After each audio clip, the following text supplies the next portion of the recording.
Hey, what's up guys? How we doing? I'm here with a little special edition. I got some info from, actually one of you guys tipped me off to it, and I had totally overlooked this, and I'll look it up and I'll put a little link to the comment from one of you guys about Ryder DeFrancesco. I was just under the assumption that he had a ride, but he doesn't for next year, which is crazy. So I'll get into that.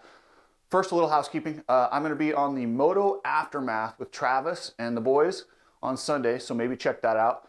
They always get me a little bit loose, get me to say some stuff that probably gets me in trouble. So it's always a good time with those guys. They're really cool. And you may want to check out the Moto Aftermath show. Also, don't forget there's a live stream right after practice, Southwick practice. And then right after that, I'll be going live on YouTube if you want to chat, ask questions, hear my predictions for the race. Got some new shirts. Got the FJB shirts from Redbud. Check those out. Link in the bio or link in the description. And don't forget to subscribe. I say this every time, and I despise it just as much as you guys do.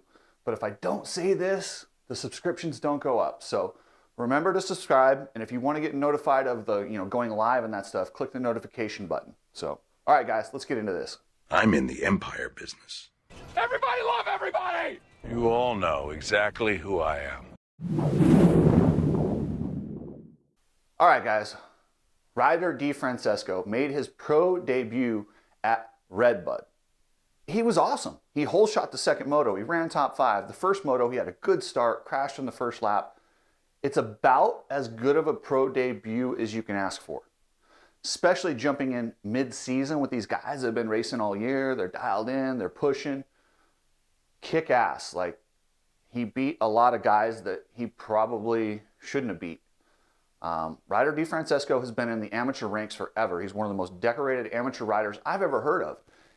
He's been on factory support since I can remember, which makes it absolutely ludicrous. This is fucking stupid, and there's so many people to blame. This kid doesn't have a signed contract for next year to go pro.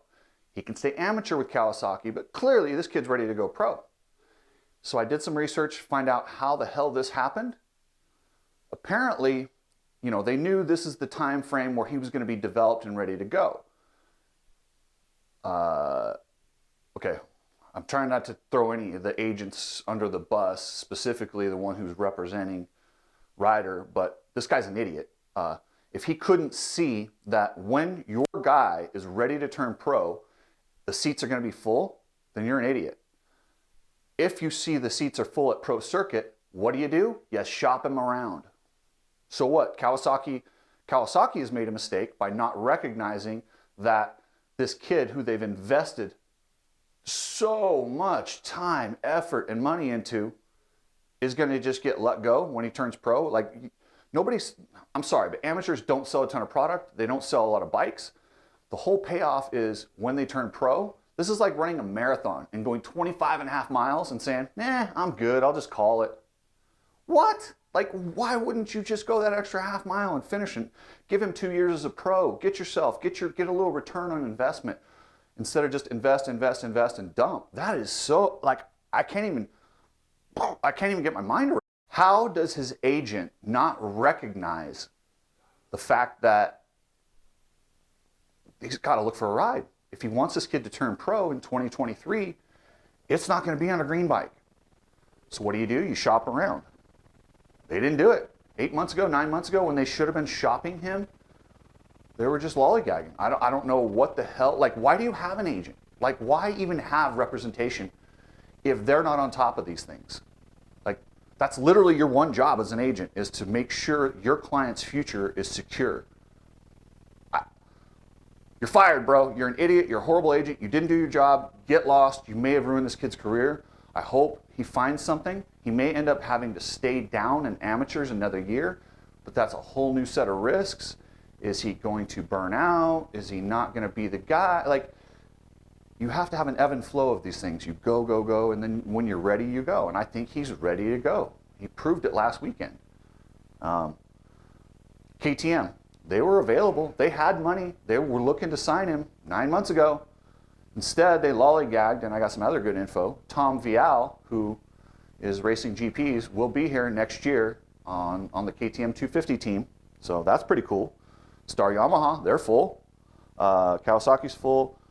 Maybe Husky or Gas guys might be able to find some money for him. I don't know, but it still seems crazy to me. And I pray he doesn't go to Suzuki. Listen, I like Suzuki's. It's great for me, the vet rider. It's great for me or anyone else who could get a discount on it. They're good bikes. But it's a career killer for 250 guys. Show me anyone who's hit that Suzuki team and advanced to something else. Unfortunately, you're just going up against superior machinery, and in the 250 class, you can't make up for it. 450, you kind of can, but it's still even far behind there. Yeah, it's just, I cannot believe how much money has been wasted and will be wasted and left on the table. This kid could have signed a lucrative 2-3 year deal, rookie contract, if they had not let all the seats fill up. And the problem is, it's just like Tony Caroli at KTM. No matter how valuable you are to the brand, once the budget's spent, the budget's spent. That's it. I don't care if you're better than everybody on the roster. They have contracts, you don't. Supply, demand. If there's only a supply of 5, they have 5, you're number 6. It doesn't matter if you're better than all those 5. You're out. There's nothing you can do about it. So I really hope he finds something. And my advice to Ryder DeFrancesco and the people close to him is fire your agent, fire your representation, and whoever the hell told you not to negotiate with other people when you knew Kawasaki was going to be full, that is atrocious. Atrocious. Like, I'm so pissed. I'm pissed for the poor kid. Like I said, he's been coddled all the way from little kid. I remember seeing him at Monster Cup as a little guy, signing autographs, waiting for him to turn pro. They get 25.5 miles of the marathon, and Kawasaki, they also screwed up. How do you not reserve a spot for your guy that you just invested that much money in? Stupidity, people. It drives me crazy. So that's it. I hope it works out for Ryder D. He looks to be a solid pro with a solid career, but you got to get on a good team. You got to have a bike. That's the one thing about motocross is you have to have all the tools. You can't just do it because of the rider. So anyway, guys, thanks. Have a good weekend, and we'll see you for the live stream Saturday after Southwick practice. I'll go live. Thanks, guys. Later.